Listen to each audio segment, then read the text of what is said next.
하나님 말씀 욥기 17장 말씀입니다. 욥기 17장 1절부터 16절까지 말씀 교독합니다. 나의 기운이 쇠하였으며 나의 날이 다하였고 무덤이 나를 위하여 준비되었구나.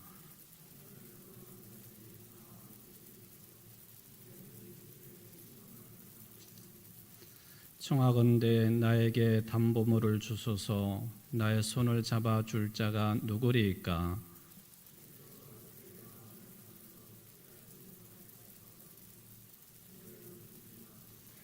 보상을 얻으려고 친구를 비난하는 자는 그의 자손들의 눈이 멀게 되리라.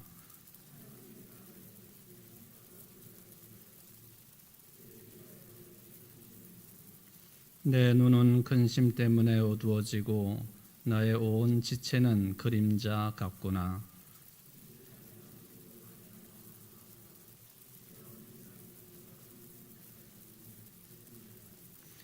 그러므로 이는 그 길을 꾸준히 가고 손이 깨끗한 자는 점점 힘을 얻느니라.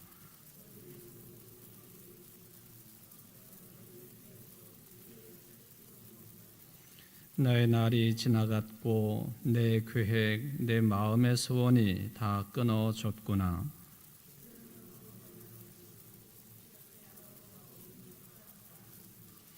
내가 스올이 내 집이 되기를 희망하여 내 침상을 흑암에 펴놓음에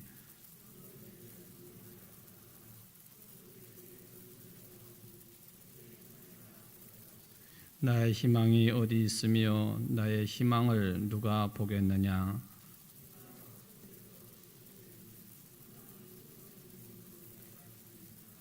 아멘. 오늘 욥기서 17장 말씀을 가지고 이제 네 번째 욥기 17장을 마지막으로 생각해보는 그런 시간을 갖도록 하겠습니다. 제가 오늘 우리 최순호 집사님 기도를 듣고 함께 기도하면서 이 목사가 설교를 한다고 하는 것이 굉장히 무겁고 또 중한 책임적인 그런 자리 또 일이라고 하는 것을 다시 한번 생각을 합니다. 사실은 지난 주일 오후 찬양 예배 시간에도 우리 황양숙 권사님 기도 내용도 또 오늘 최순호 집사님의 기도의 내용도 지난 주일 제가 설교한 내용 아주 축약적으로 핵심적인 내용을 이제 삼아서 기도를 하셨는데 그래서 좋다 이런 느낌 그거는 매우 유치한 그런 생각이고요. 설교자의 책임이라고 하는 것이 어느 정도로 막중한 것이냐 하는 것을 제가 우리 기도를 들으면서 또 함께 기도하면서 그런 생각을 하게 되었습니다. 하여튼 지난 주일도 그에 제가 아무리 설교를 준비를 하고 한다 해도 하고 나면 허전하고 이게 어떤 부분은 정말 성령의 인도를 받은 그런 설교였는가 하는 그런 후회 막심한 그런 생각이 들 때도 있고 그렇기도 한데 지난 주일도 마찬가지죠. 결론을 이렇게 맺었어야 되는데 그렇지 못했구나 하는 자책감 같은 게 있었거든요. 근데 우리 권사님, 집사님의 기도 내용을 들으면서 더 준비하고 더 책임감을 가지고 해야 되겠다 하는 그런 생각을 다지게 되니 감사하기도 하고 또 고맙기도 합니다. 우리는 그리스도인이기 때문에 기도해야 된다. 그게 지난주일 설교의 결론입니다. 기도하면 된다 하는 것이죠. 근데 왜 그런 쉬운 말을 내가 왜 못했을까 하는 이제 그런 생각을 하는 것이죠. 기도를 안 하는 게 문제죠, 사실은. 물론 기도 냉소주의도 있고 기도 만능주의도 있고 다 극단적인 내용들은 조심해야 될 것들이지만 그럼에도 불구하고 우리는 기도해야 되는 존재들이다. 왜? 기도는 하나님과 영적인 호흡이기 때문에 이 몸이 공기를 흡입하지 못하면 죽는 것처럼 우리 그리스도인들은 기도하지 않으면 죽는 것이다. 어떤 경우에도 마찬가지다 하는 것이죠. 오늘 이제 욥기서 17장을 마감을 하면서 욥이라고 하는 사람이 뭐 이런 투로 저런 투로 하나님 앞에 말씀을 하고 또 투정을 벌이기도 하고 질문하기도 하고, 실은 이게 다 기도의 형식이라는 것이죠. 이걸 우리가 이제 놓쳐서는 안 된다 하는 것을 좀 먼저 말씀을 드리겠습니다. 지난 시간에는 1절을 역시 이제 중심으로 말씀을 드렸다 하면은 또 3절도 잠깐 제가 언급을 했었죠. 3절에 보면은 나에게 담보물을 주소서, 나의 손을 잡아줄 자가 누구리까 하는 그런 이야기를 했습니다. 자기를 욥이 죄인이 아니라고 하는 것, 또 그렇게 뭐 무지막지하게 죄를 지은 사람이 아니라고 하는 것을 누가 입증해 줄 수 있느냐 하는 거죠. 누가 입증해 줄 수 있느냐, 누가 그것에 대해서 증인이 되어줄 수 있느냐 하는 것입니다. 증인이라고 하는 말, 내가 이제 수요예배 시간에도 잠깐 언급을 했지만은 그 보고 들은 대로 말해줄 수 있는 사람이 증인이거든요. 근데 역시 뭐 욥이 되었든 누가 되었든 간에 증인의 증언이 정확해야 되는 거잖아요. 그러니까 법정에서도 증인이 되는 사람들은 아예 선서를 하고 증언을 하게 돼 있어요. 미증을 하게 되면 처벌받는다, 처벌을 받는다 하는 것을 자기 입으로 그렇게 선서를 하고 증인을 하지 않습니까? 근데 한계가 늘 있는 거예요. 사람의 기억력이나 또 목격담이나 이런 것들이 다 한계가 있는 거지 않습니까? 그러니까 여기 욥이 뭐 이런저런 친구들의 이야기도 듣고 또 워낙 그 폭넓은 인간관계를 맺었다고 볼 수 있는 인물인데, 그가 마지막에 하나님께 외치는 소리가 이거 아닙니까? 나에게 담보물을 주소서. 이 말을, 담보물이라고 하는 말을 이제 지난 시간에 말씀을 드릴 때에 하나님 당신이 보증을 서주십시오, 그런 의미라고 하는 것을 말씀드렸잖아요. 하나님께서 말하자면은 보증을 서주십시오. 보증을 선다고 하는 것은 보증을 서주는 사람이 나를 믿고 서주는 거예요. 근데 이제 인간관계 속에서 또 구체적으로 물질이 왔다 갔다 하고 뭐 재산상의 보증이 대부분인데, 이게 참 믿기 어려운 상황이 그거거든요. 그러니까 보증을 잘못 써가지고는 낭패를 보는 사람들이 굉장히 많잖아요.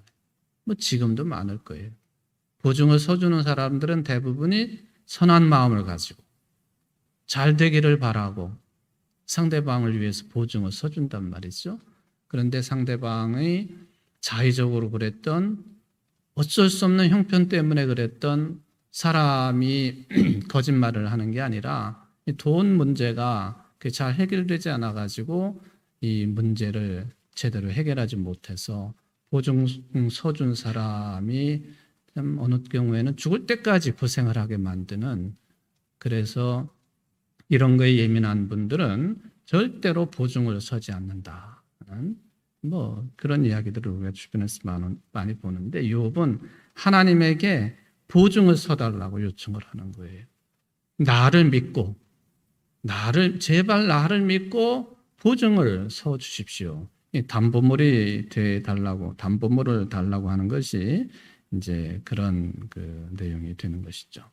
신앙적으로 보면은 우리들이 세상 살면서 사람을 의지하고 믿는 거 굉장히 중요한 일이죠. 근데 그것도 역시 한계가 있는 것이에요. 우리의 믿음의 최종 단계는, 의지해야 될 최종 단계는 하나님 한 분밖에 계시지 않다.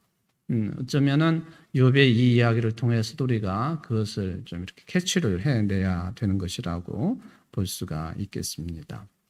물론 욥의 입장으로 보면은 지금 욥은 한없이 외로운 처지에 그런 나락에 떨어져 있죠. 친구들이고 뭐고 뭐 가족들도 다 사라지고 죽고 남은 부인마저도 욥을 그렇게 욕보이고, 그러니까 어쩔 수 없는 상황이기도 하지만 하나님 한 분밖에는 의지할 분이 계시지 않다. 욥이 이것을 믿음을 가지고 이런 표현을 했던 아니면 다른 방면으로 이런 얘기를 했던 간에 결론적으로 보면 이 글을 읽는, 이 내용을 읽는 우리들에게 주는 교훈은 우리들이 철저하게 의지할 수 있는 분은 단 한 분, 여호와 하나님 한 분밖에는 계시지 않다.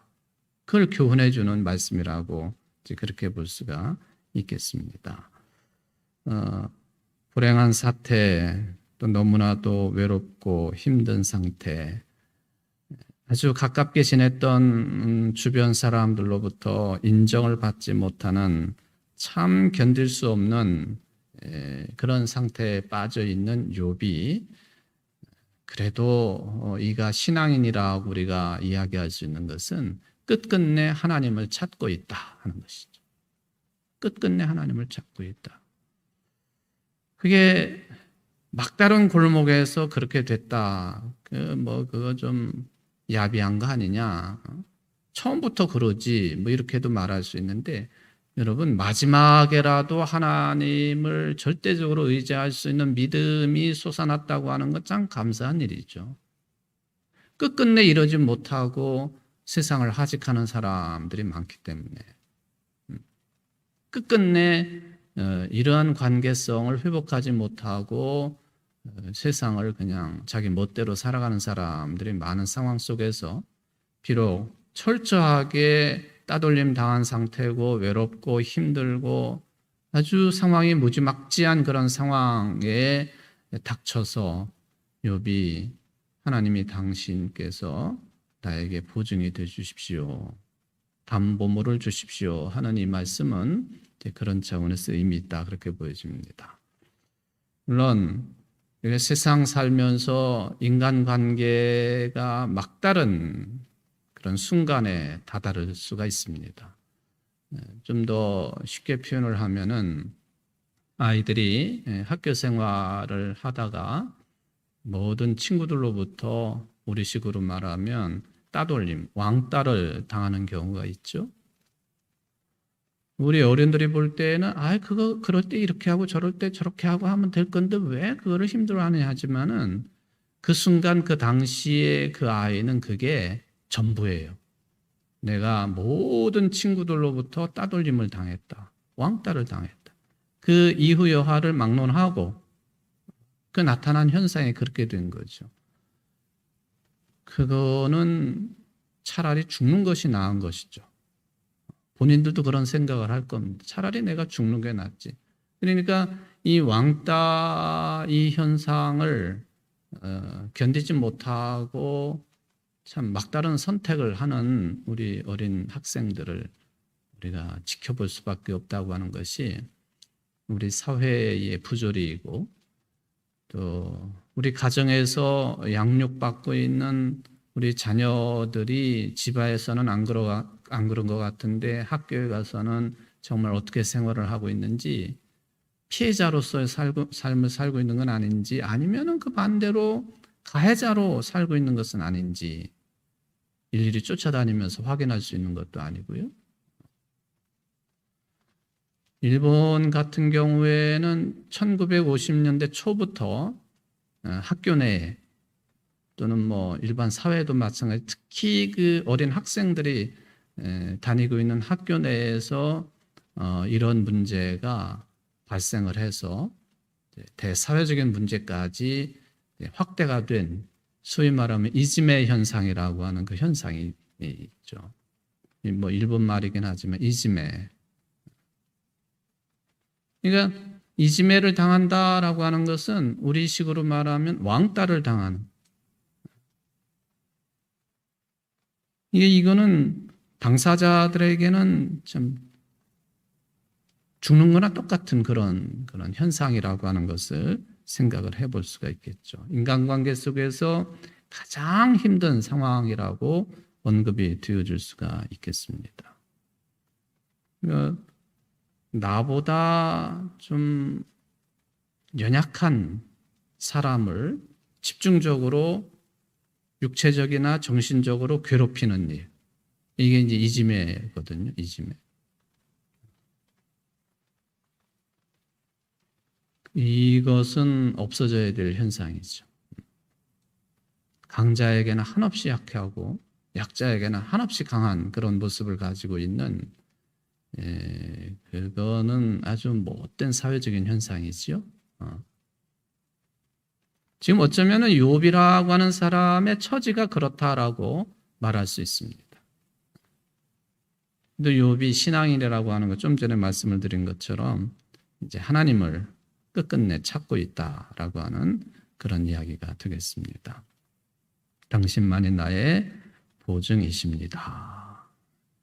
이게 이제 신앙적으로 말하면 하나님만이 우리 모든 인생의 참된 삶의 토대이십니다.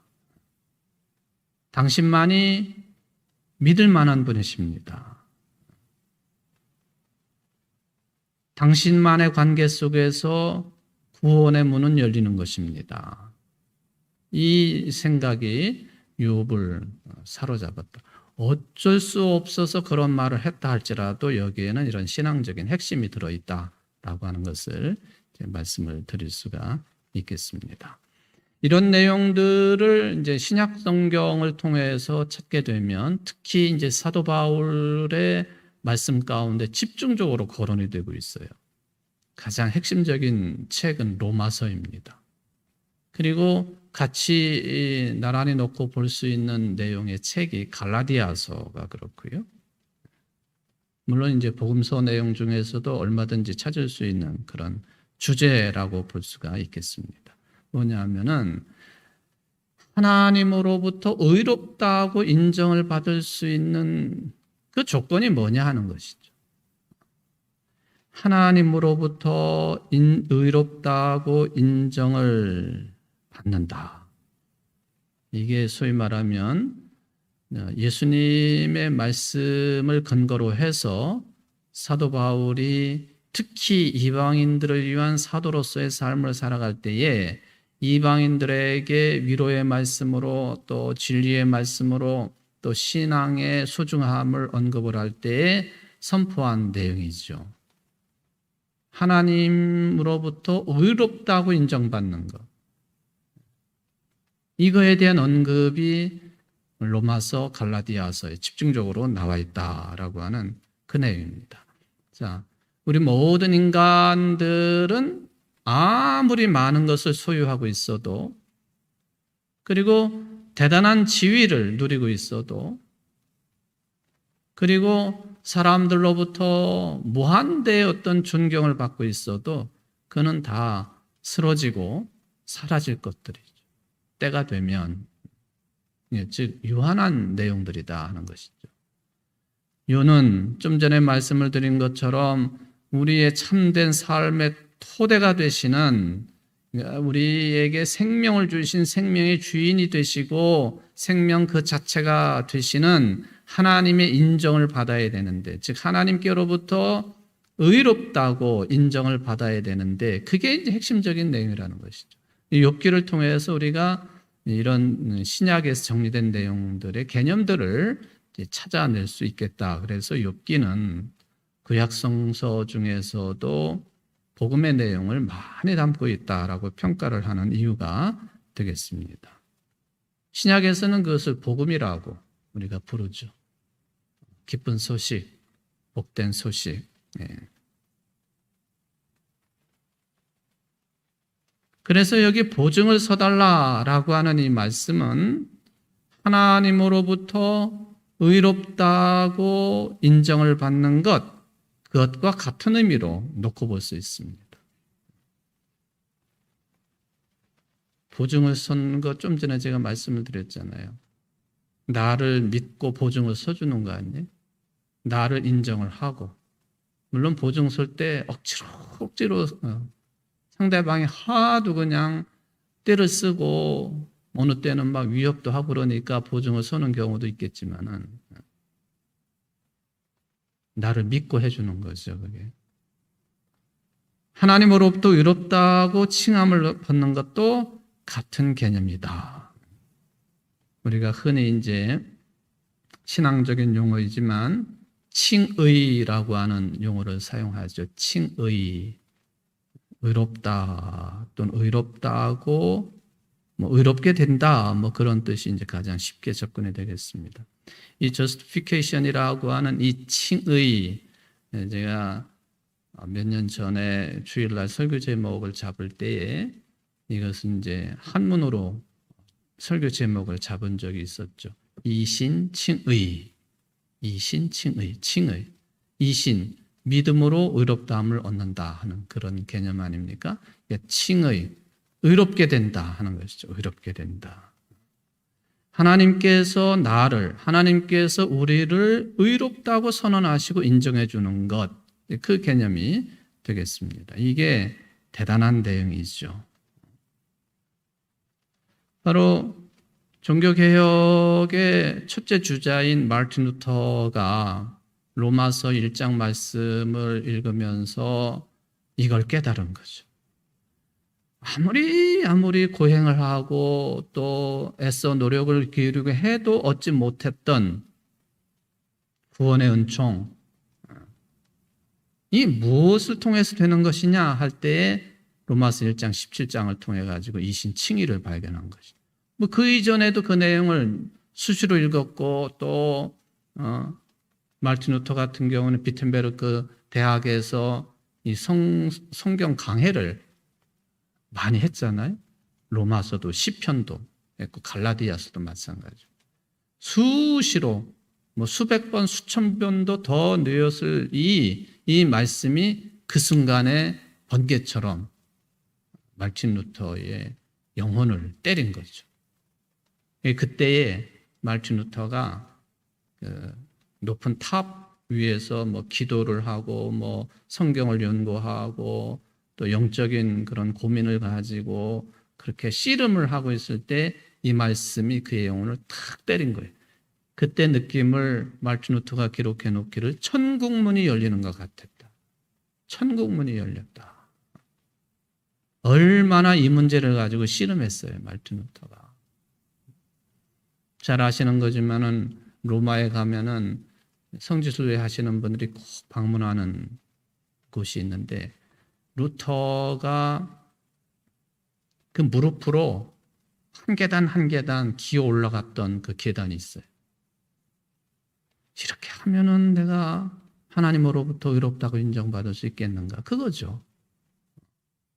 인간적인 노력을 또 수련을 하고 고행을 하고 눈밭을 뒹굴고 바늘로 찔러가면서 그렇게 애쓰면 이 영혼의 문제가 해결될 것인가? 마르틴 루터는요, 어려서부터 그 고민을 했다고 그러잖아요. 어려서부터. 굉장히 영적으로 예민한 그런 친구였었죠. 친구란다. 그런 분이었었죠. 끝까지 그런 고민을 가지고 있다가 1517년 이전에 어느 때에 이 탑의 체험이라고 하는 이 체험을 하면서 무릎을 탁 친 거죠. 이게 우리의 노력으로 되는 게 아니구나. 예수를 그리스도로 믿는 믿음으로만 되는 것이구나 하는 깨달음을 가진 거예요. 여기 하나님 보증을 서 주십시오 하는 당신만의 나의 보증이십니다라고 하는 이 말씀이 같은 개념이라고 할 때에 어떻게 해서 의롭다고 인정을 받는지 신약에서 집중적으로 언급을 하고 있는 것인데 이제 여기 욥기에서야 그게 명확하게 나오지는 않지만 그건 믿음밖에는 없다. 이것을 어쨌든 욥기 말씀을 통해서 찾아낼 수가 있는 거예요. 그게 이제 복음의 핵심이죠. 이게 소위 말하면은 혁명적인 내용이에요. 혁명적인 내용. 유대인들의 가르침이나 입장에서 보면은 혁명적인데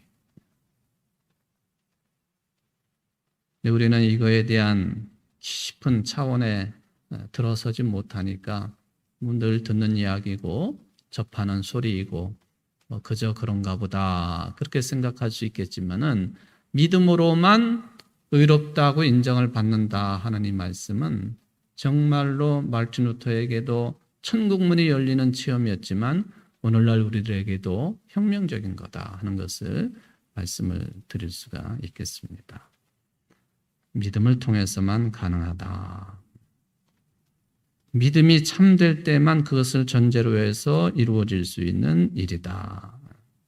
바로 믿음으로 하나님으로부터 칭의를 받는다고는 사실 이게 이제 지금 욥이 이야기하고 있는 이 내용과 다 통하는 내용이다라고 하는 것을 우리가 생각을 해볼 수가 있겠습니다. 물론 이제 이 갑작스럽게 이런 믿음이 성장한다, 뭐 그럴 수도 있겠지만은 대부분은 그렇지 않습니다. 바울의 다메섹 도상에서의 체험처럼 갑작스러운 그런 체험을 통해서 이루어질 수도 있지만은 사실은 성경에 감추어져 있는 부분들이 있어요. 다메섹에서 사도 바울이 그렇게 부활하신 주님의 음성을 듣는 놀라운 체험을 하고 난 뒤에 그리고는 잠깐 그 행적이 묘연해지잖아요. 그게 한참 기간으로 보여집니다. 그 기간 동안에 이 믿음으로 의롭게 된다라고 하는 이런 개념의 믿음을 확고히 하기 위한 그런 시간들로 우리가 보는 것이죠. 그래서 오늘 말씀을 통해서 우리가 좀 더 중요한 대목을 깨닫게 된다면 하나님에게만 보증을 원하는 욥의 영적인 태도, 이게 그래서 하나님을 믿는 우리 신앙인들의 신앙적인 핵심이 된다라고 하는 것을 말씀을 드릴 수가 있겠습니다. 그럴 때 모든 것으로부터 자유로워질 수 있다 하는 것이죠. 그 다음에 이제 다음 절을 한번 좀 보도록 하겠습니다. 여러분들이 이제 그 7절 말씀으로 좀 넘어가 보겠습니다만은 내 눈은 근심 때문에 어두워지고 나의 온 지체는 그림자 같구나 라고 하는 그 표현이 되겠습니다. 이 욥의 처지를 상징적으로 이렇게 이제 표현을 했다라고 본다면 예수님의 재판을 받으시고 십자가상에서의 죽음을 맞이하시는 그 과정도 같이 놓고 볼 수 있는 그런 현상입니다. 그리고 더 넓게 이야기하면은 예수님의 공생의 기간 동안에 사람들로부터 그렇게 모진 수모를 당하시는 그런 내용들이 다 여기에 포함된다고도 이제 볼 수가 있겠습니다. 속담 거리로 떨어지고 침뱉음을 당하고 근심으로 눈이 어두워졌다 하는 것이죠. 이게 이런 어려운 일들이 또 어떻게 바르게 해석하기도 어렵고 또 견뎌내기 힘든 일들이 끊임없이 일어납니다. 그러니까 하나님을 향해서 눈을 들기가 쉽지 않은 상황이 계속 반복이 되는 거예요. 근데 여러분, 욥은 그런 상황 속에서 쉽게 말하면 성서적인 표현을 뜬다면은 눈을 들어 하늘을 볼 수 있었던 인물이에요. 우리들이 삶이 평안할 때에도 그러해야 되지만 특히 이렇게 시험에 들려 있을 때에 어찌할 바를 모를 때에 눈을 들어 산을 보는 것처럼 하나님을 볼 수 있는 그 믿음만 있다고 한다면 그게 되는 거죠. 제가 아까 기도라고 하는 언급을 해드렸는데 기도하는 태도도 같다고 보여집니다. 아무리 원수지간 같은 사람이라 할지라도요, 그 사람의 이름을 들어서 기도할 수 있으면 그 사람은 승리한 사람이죠. 그게 바로 눈을 들어 하나님을 바라보는 행위, 구체적인 모습이 이제 되기 때문에 그렇습니다. 이 7절 표현 가운데에 나의 온 지체는 그림자 같구나 라고 하는 이 표현, 이거는 이제 짧게 말하면 인간 삶의 실체를, 우리 인간의 삶의 실체가 뭐냐? 그거를 꿰뚫어 보는 그런 표현이라고 해석해 볼 수 있습니다. 내 삶의 실체, 내 삶의 진정한 모습이 뭐냐? 이걸 좀 더 넓히면은 우리 인간들의 실체가 뭐냐? 어떻게 보면 제한적인 내용이지만은 인간의 결국은 뭐냐? 이거를 꿰뚫어 본 표현이 여기 나의 온 지체는 그림자 같다. 그렇게 표현을 했다고 볼 수가 있겠습니다. 이제 두 가지 의미로 좀 생각을 해 보도록 하겠습니다. 그림자 같다라고 하는 이 표현은요, 수많은 사람들 가운데 내가 섞여 있기는 하지만은 있는지 없는지 존재감 자체가 없는 경우, 이거는 이제 그림자 같다. 그렇게 표현할 수가 있겠죠. 분명히 있어요. 실체가. 수많은 사람들과 함께 있어요. 그런데 나라고 하는 존재가 있는 건지 없는 건지 존재감 자체가 없어진 상태, 이제 그림자와 같다라고 이야기를 할 수가 있겠습니다. 그런데 뭐 겨우 그런 정도의 의미를 여기서 찾는 것으로 그친다고 한다면 반쪽짜리 해답입니다. 이건 무슨 의미냐 하면은 모든 인간들이 다 그림자와 같다는 거죠. 모든 인간들의 실체가 그림자와 같은 것이다.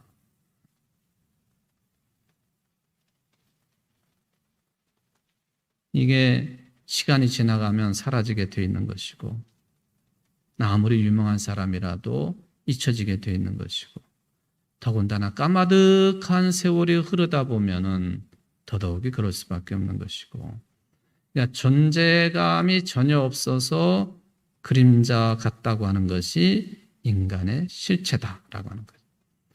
두 번째, 여기서 조금 더 나갑니다.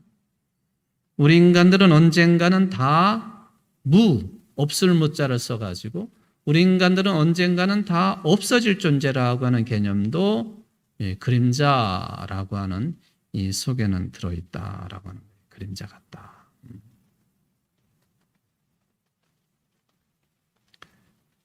우리들이 이제 이 표현은 잘 쓰지는 않는데 기시감이라고 하는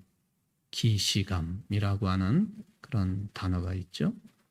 이게 프랑스 말로는 데자뷰라고 하는 용어를 이제 기시감이라고 이렇게 번역을 합니다. 데자뷰. 어떻게 보면 이게 두 단어가 합쳐진 것이라고 볼 수가 있겠는데요.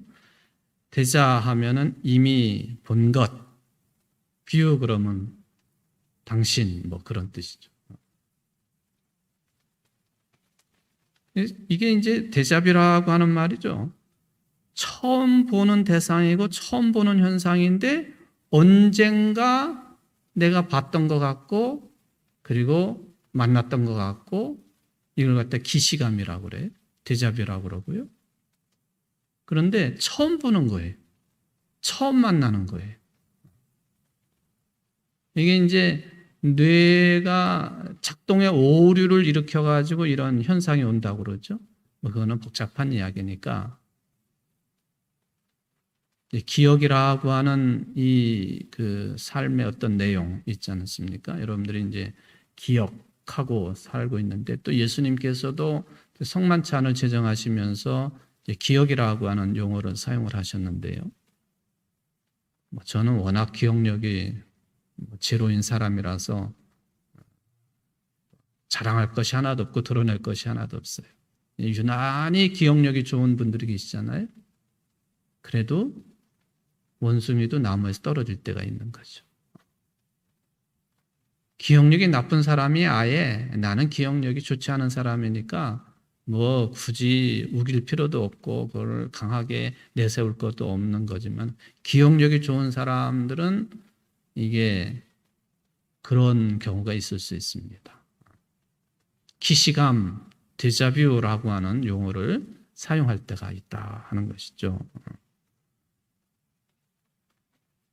이게 지금 시간이 다 지나가고 금방 내일이 오는 거예요. 그리고 한참 지나면은 지금 오늘 우리가 지금 이 시간에 이렇게 수요 예배로 모였지만은 없는 거나 마찬가지죠. 어쩌면은 기억으로 조금 남아 있기는 하겠지만은 우리 인간의 기억력이라고 하는 것이 그렇게 대단한 것은 아니죠. 요즘에 이제 여러분들 주변에도 가까운 분들 가운데도 그렇고 또는 부모님들도 그러시고요.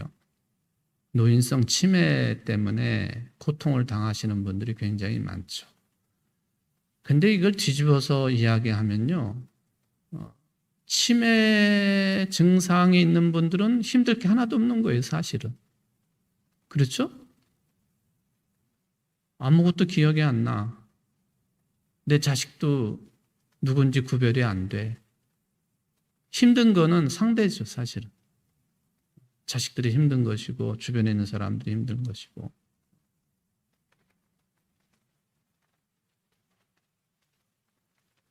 모든 기억이 다 사라져버린 거죠. 모든 기억이. 아니면은 분명히 치매 현상인데 어떤 그 한 대목 또는 그 시간대 그것만 딱 기억하고 계시는 분들도 계시고요. 요즘에 이제 장수 시대라 오래 사시기는 하시는데 이런 상태 속에서 오래 사시는 분들이 굉장히 많은 거예요. 이게 사회적인 문제이기도 하지요. 한 개인이나 가정 담당하기 어려운 문제입니다.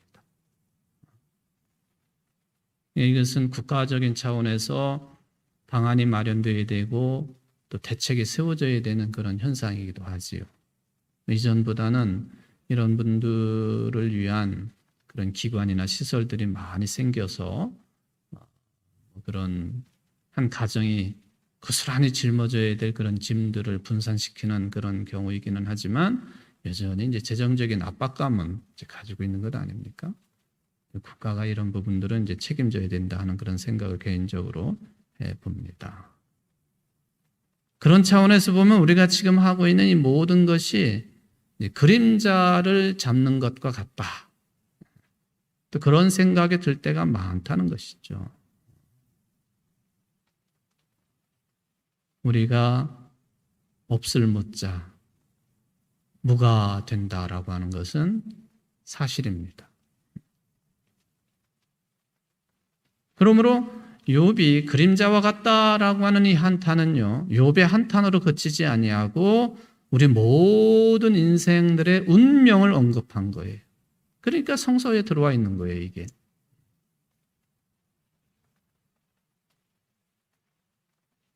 그런 차원에서 보면은 스월이라고 하는 그런 용어가 여기 이제 등장을 하고 있는데요.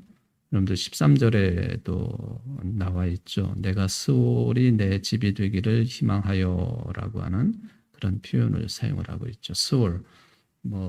이게 이제 지하의 세계 또는 또는 지옥 또는 죽어서 가는 곳, 어둠컴컴하고 음침하고 부정적인 용어를 다 갖다 붙일 수 있는 그것이 이제 스월의 현상이라고 볼 수가 있겠죠.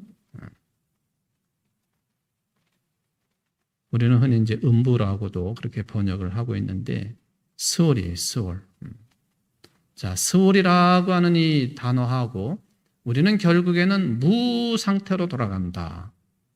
이것은 필연적으로 연결이 된다라고 볼 수가 있겠죠. 또 그뿐입니까? 14절에 보면은 무덤에게 너는 내 아버지라 구더기에게 너는 내 어머니 내 자매라 할지라도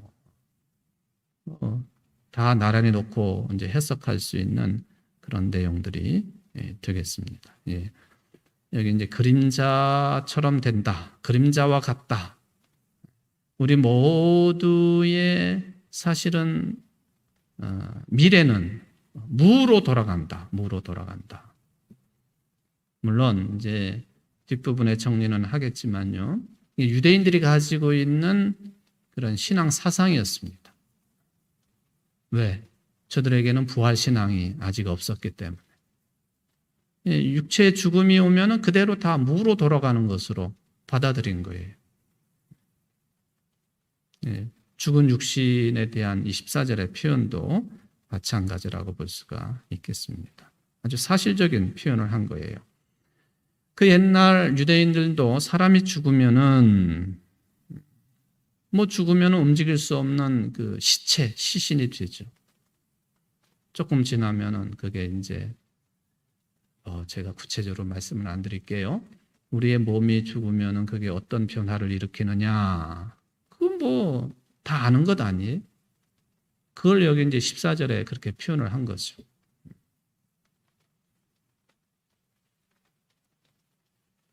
유대인들은 예수님의 시신도 예수님이 십자가에서 내리지셔가지고 아리마대 요셉의 가정묘, 아리마대 요셉이 부자였었으니까 무덤도 꽤 좋은 시설을 갖추고 있었을 거예요. 거기에 예수님의 시신을 모셨잖아요. 유대인들의 이 장례의 모습은 우리처럼 우리는 지금은 거의 다 화장이지만 매장이 아니에요. 땅을 파고 시신을 묻는 게 아닙니다. 이렇게 동굴 같은 걸 파고 그리고는 시신을 눕힐 수 있는 공간을 이렇게 더 파내고 시신을 거기다 모시는 거죠. 위에다 이렇게 올려놓는 거예요. 지금도 있나 모르겠어요. 저기 전라남도 진도나 이런 데 가보면은 장례식의 그 풍습 가운데 하나가 초장 풍습이 초장.